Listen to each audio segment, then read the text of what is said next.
I can't believe how far it's gone. It's really happening.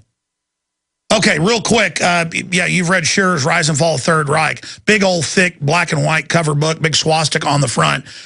He, of course, was there in Hitler's buildup and was a reporter, so it's a very well-written book. And you read that book, and everything you see in there politically is the exact same tricks, because authoritarians, whether they're Chinese or German or Jewish for that matter, or Iranian, they all do the same stuff. And that's what's so crazy about this, is tyranny has a few different things about it, but it's all pretty much the same thing. It's like going to a barbecue joint. It varies some, but it's still barbecue.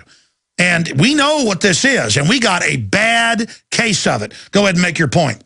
Well, and you're absolutely right, and I've looked at how close the resemblance is in that time in history to where we're at now, and, you know, it really, to be honest, it scared me when you were starting to talk about these re-education camps they have everywhere.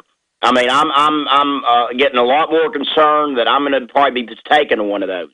And by the way, finally, I've got it in my stack here, a few mainstream publications have reported on the camps. I appreciate your call and great points.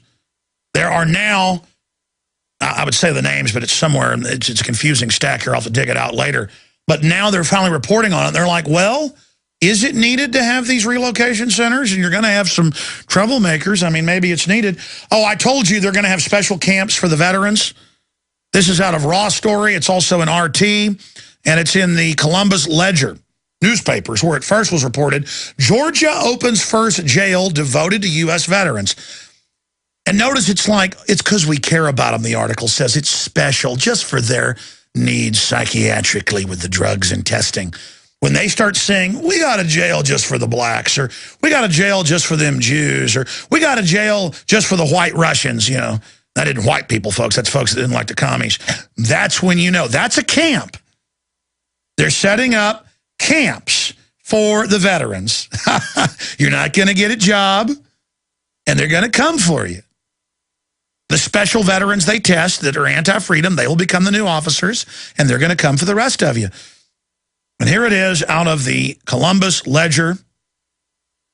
The problem of U.S. military veterans falling into a life of crime, after returning from Iraq and Afghanistan, has reached such levels that a law enforcer in Georgia has opened what is believed to be America's first county jail devoted to veteran inmates. John Darr, see, it's all like it's good.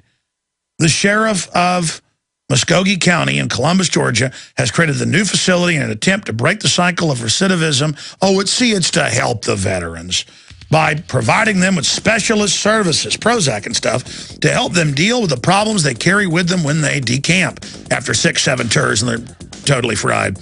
It's really unique. What we're bringing together is a lot of resources, and it goes into it. Georgia opens prisons for veterans. Isn't that? But it's the re-education campus. We're in a depression. I mean, these troublemakers. I mean, we need it. I mean, it's friendly.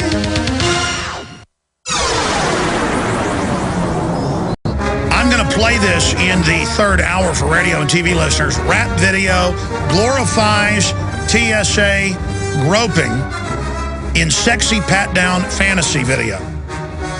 This is so sick. We're going to also get into the new underwear bomber, even better than the last fake guy they had. They just say they don't know where he is, but he exists like the boogeyman. We'll take a few calls, and then I've got a very special guest joining us with some breakthrough information. I'm just going to leave it at that. Right now, let's go to Chris in Georgia. Hey, what do you think about putting veterans in their own re-education camps where they can be helped? Alex. Yes, sir. Hey, you're great. Listen, two things real quick, I hope. Remember Nancy Schaefer in Georgia, the state senator, probably murdered because she wanted to close down DFACs? Well, she called me. She said, I want to come on next week. I've got the documents where they shop the kids on the sex rings. The top dollar ones are braven hair, green eyes. I mean, the CPS is a pedophile group, and they're shopping them, and they came and killed her and her husband, yeah. She calls me, I want to come on next week, I've got them, this is incredible, and then she dies 2 days later. Two more mysterious deaths. 2 state representatives died of heart attacks, one who I knew personally. Oh. And Bobby Franklin and one other I don't know the name of, but they both coincidentally, Georgia state representatives wanted to close down DFACS for you know what. Tell me tell me what they were going to shut down. Well, they wanted to close DFACS down in Georgia. Here it's the Department of Family Child Services. Yeah, that's right. You don't shut that down, buddy. You know, so that's possibly 3 murders in a row. So, I mean, it's not proven. They both. Well, do you know how big mining our children is to the globalists? It's a mining operation. I mean, again, the average CPS is not even real courts. It's all eugenics. It's all fake. Check out how the family courts were started. But the CPS, the majority of them are private contractors. And most of those contractors are DynCorp. Well, DynCorp has been caught worldwide running sex slavery. I mean, you cannot make up the magnitude of their evil. Alex? Yes, sir. Yeah, then another one. Have you heard this rumor? It's this guy Drake on the internet. I think it's a hoax.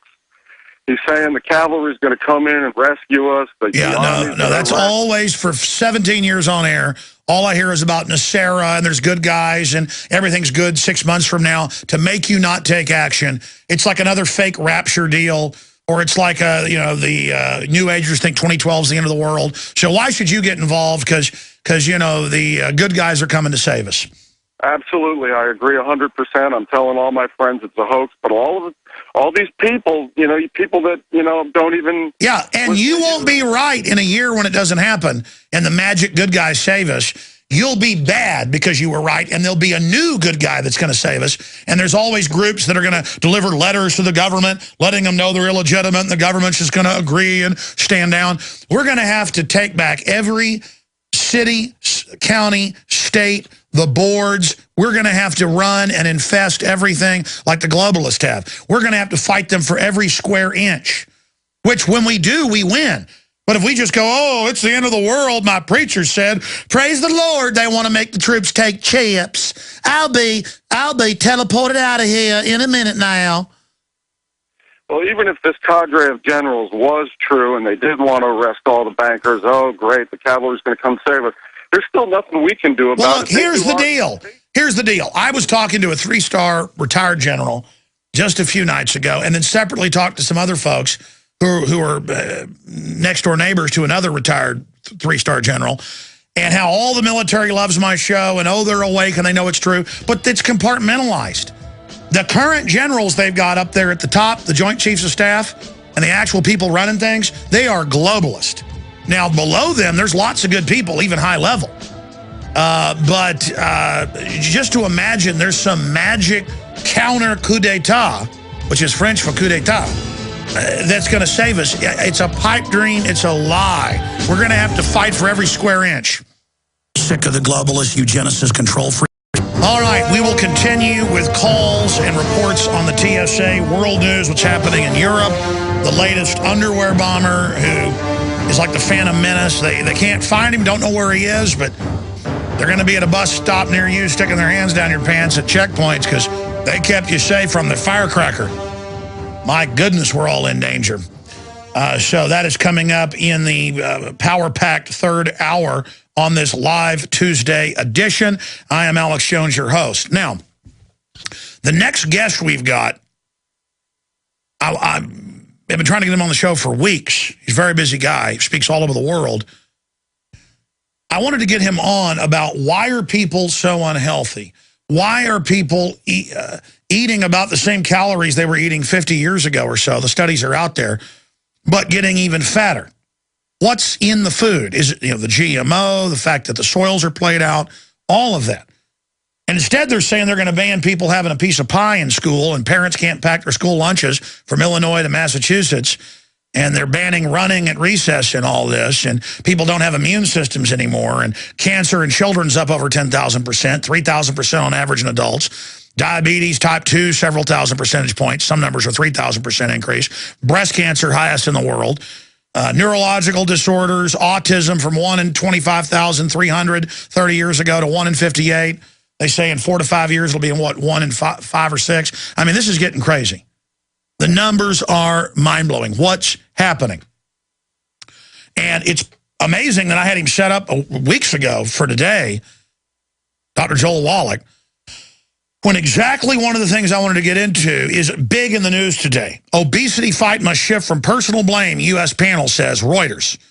The government must make the decisions, they say, and tax foods they say aren't good, and block people from access to them. Start controlling fat. They just say a steak is bad when it's not bad. It's the trans fats and the artificial fats. And there's an example right there from all the medical doctors and others we've had on. This is a no-brainer. Nutritionist. I mean, we have everybody from mainline medical doctors, brain surgeons, endocrinologists, veterinarians, naturopaths, Nobel Prize winners. They're all saying the same thing.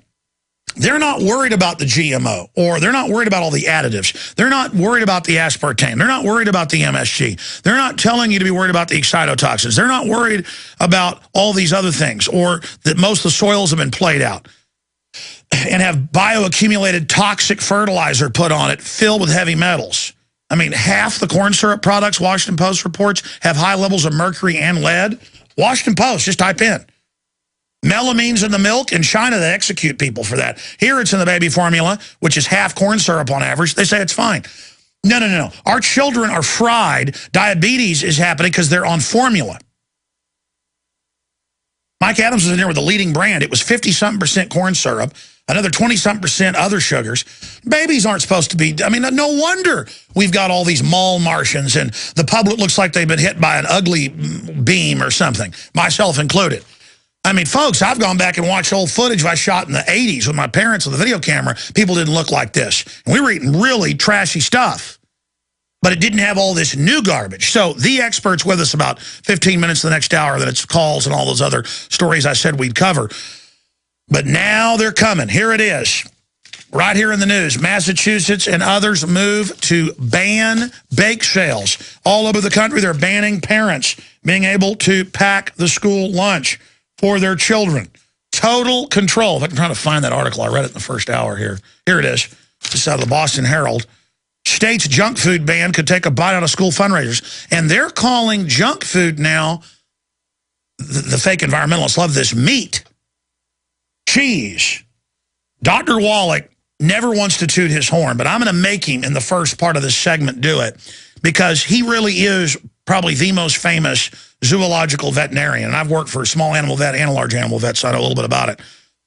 His work is in the Smithsonian. Dr. Wallach has sued the FDA over and over and over again and won when almost no one else can even win once. He is super aggressive. By the way, he's not even part of Longevity. He's not even part of the company because he wants to be separated from his findings and research. And Aaron Dykes, as you know, I was already promoting it and believed in it, but wasn't following it religiously. Aaron Dykes has lost 91 pounds, and it isn't even advertised. The Pollen Burst, Beyond Tangy Tangerine, Longevity, Osteo FX, all the things Wallach recommends in the Alex Pack. Aaron followed this and lost 91 pounds, and now he's going to go into muscle gain. It's incredible. He looks, well, you've seen him. We're going to do it before. I've lost 42 pounds. Anyways, InfoWarsTeam.com to find out, but I'm not going to go off into a plotting on it. They're like, well, is it needed to have these relocation centers? And you're going to have some troublemakers. I mean, maybe it's needed. Oh, I told you they're going to have special camps for the veterans. This is out of Raw Story. It's also in RT, and it's in the Columbus Ledger newspapers, where it first was reported, Georgia opens first jail devoted to U.S. veterans. And notice it's because we care about them, the article says. It's special just for their needs psychiatrically with the drug. Really, to be honest, it scared me when you were starting to talk about these re-education camps they have everywhere. I mean, I'm getting a lot more concerned that I'm going to probably be taken to one of those. And by the way, finally, I've got it in my stack here, a few mainstream publications have reported on the camps. I appreciate your call and great points. There are now, I would say the names, but it's somewhere, it's a confusing stack here. I'll have to dig it out later. But now they're finally reporting. I can't believe how far it's gone. It's really happening. Okay, real quick. Yeah, you've read Shearer's Rise and Fall of Third Reich. Big old thick black and white cover book, big swastika on the front. He, of course, was there in Hitler's buildup and was a reporter. So it's a very well-written book. And you read that book, and everything you see in there politically is the exact same tricks. Because authoritarians, whether they're Chinese or German or Jewish for that matter, or Iranian. They all do the same stuff. And that's what's so crazy about this, is tyranny has a few different things about it, but it's all pretty much the same thing. It's like going to a barbecue joint. It varies some, but it's still barbecue. And we know what this is, and we got a bad case of it. Go ahead and make your point. Well, and you're absolutely right, and I've looked at how close the resemblance is in that time in history to where we're at now, and, you know, it... ...in testing. When they start saying, we got a jail just for the blacks, or we got a jail just for them Jews, or we got a jail just for the white Russians, you know. That isn't white people, folks. That's folks that didn't like the commies. That's when you know. That's a camp. They're setting up camps for the veterans. You're not going to get a job, and they're going to come for you. The special veterans they test that are anti-freedom, they will become the new officers, and they're going to come for the